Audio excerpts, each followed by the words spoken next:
Ladies and gentlemen, allow me to say all protocols observed. I greet you all. Good afternoon. God is good, and all the time. My name is Samuel Mushoki, also known as Samidoh.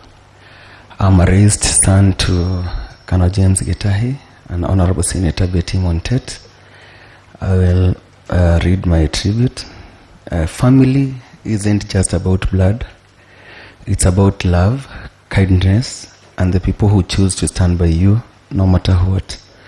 My dad was one of those rare souls who gave without expecting, who loved without conditions, and who made a difference just by being himself.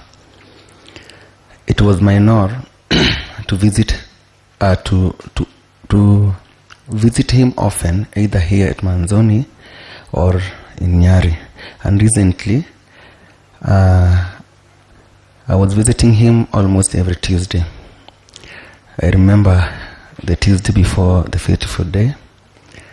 I came home from work. I had bought him something. Little did I know it was the last time. I was in my police uniform. In his norm, he stepped out immediately. He had the gate open. I saluted him, and in a playful way, he started inspecting my uniform and keenly looked at my name tag.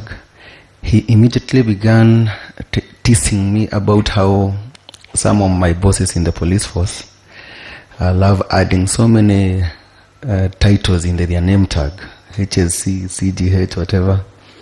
Then he mentioned one of my bosses, whom I won't mention the name, something he said you wouldn't find in the military. He was a great storyteller. His stories were mostly aviation ones, or a topic he had read on the newspaper.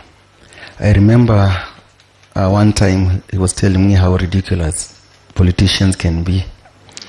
And I found myself in a dilemma on how to respond, bearing in mind that his lovely dear wife, who is my mom, is one of them.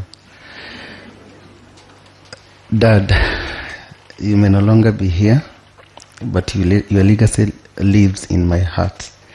I will forever be grateful for the love you gave, the lessons you taught, and the unwavering belief you had in me. You were a real dad in every way that mattered. Rest well, Dad.